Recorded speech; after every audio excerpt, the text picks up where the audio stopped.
Good morning everyone. आशा करी तोमरा प्रत्येके भालो आछो। आजके आमरा टाका पयसार जोग बियोग शिखबो। तोमरा प्रत्येके तोमादेर बोईते पृष्ठा नम्बर 73 खोलो। कयेर दागेरटा कि आछे देखो। 80 टाका 25 पयसा, 9 टाका 7 पयसा, 147 टाका 57 पयसा। যখন টাকা এবং পয়সা দিয়ে যোগ করতে দেবে, এখানে দেখো যেমন আছে 25 পয়সা, এখানে আছে 7 পয়সা, তখন আমরা কিভাবে অঙ্ক সাজাবো সেটাই চলো আমরা প্রথম দেখি। প্রথম কি আছে? 80 টাকা 25 পয়সা, তারপর আছে 9 টাকা 7 পয়সা। 7-এর পরে কিন্তু আমরা শূন্য লিখবো না, যে 2-এর নিচে 7 বসালাম, পাশে শূন্য বসিয়ে দিলাম, তাহলে কিন্তু সেটা হয়ে যাবে 70 পয়সা। আমাদের কিন্তু এখানে বলে দিয়েছে 7 পয়সা, তাহলে আমরা কি করব? প্রথম শূন্য বসাবো, তারপর 7 লিখব। তাহলে কি হলো? 9 টাকা 7 পয়সাই রইল, যোগ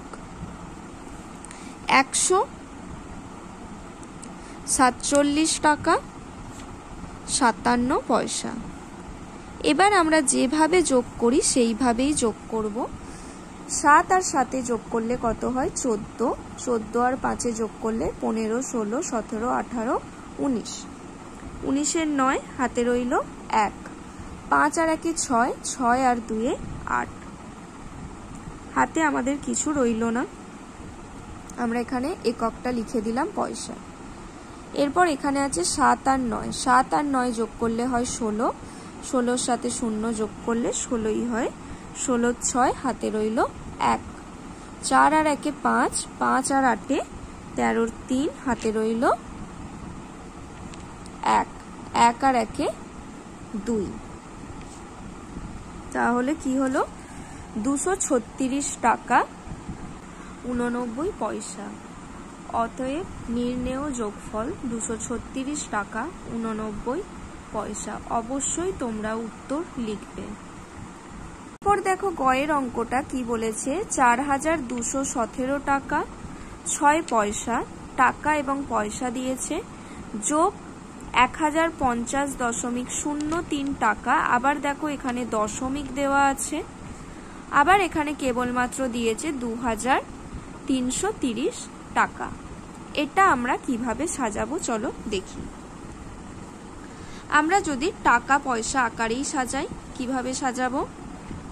প্রথম কত বলেছে? 4217 টাকা 6 পয়সা, অর্থাৎ 06 পয়সা।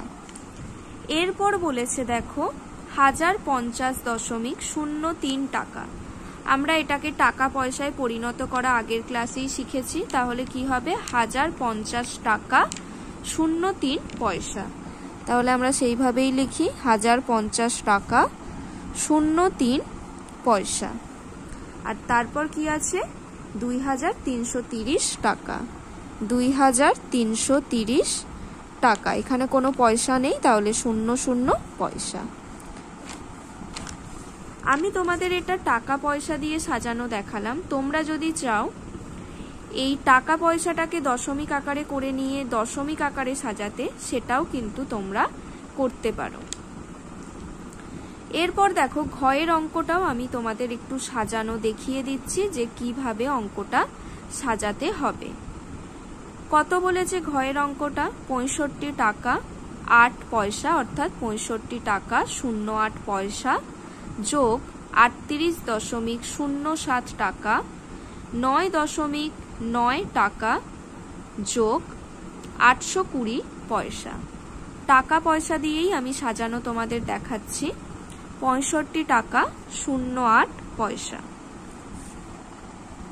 65 টাকা 08 পয়সা।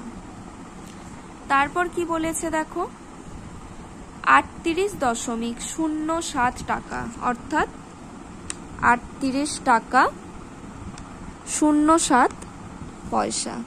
তারপর আছে 9.9 টাকা। এখানে আমি তোমাদের বলেছিলাম যে দশমিকের পরে যে সংখ্যাটা থাকে সেটা হয় পয়সা এবং আগেরটা হয় টাকা। তাহলে 9 টাকা হবে। এখানে আমরা 9 টাকা লিখলাম। এরপর 9 পয়সা। তোমাদের মনে হবে যে তাহলে আমরা কি লিখব, 0.9 পয়সা? না, কারণ এখানে দেখো আছে কিন্তু দশমিক। আমরা দশমিকের পরে, অর্থাৎ দশমিকের পরে একটি অঙ্ক আছে, তার মাঝে কখনোই শূন্য বসাতে পারি না।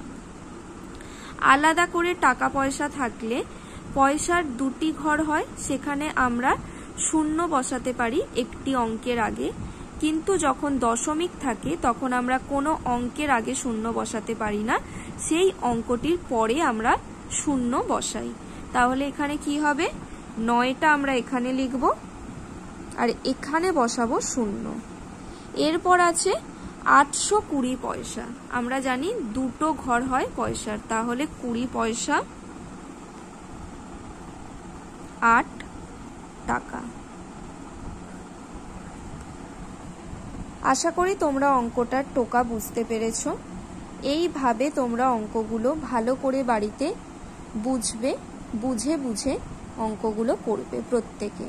যদি তোমাদের কোথাও বুঝতে কোনো অসুবিধা হয় অবশ্যই আমার থেকে জেনে নেবে। Good bye everyone.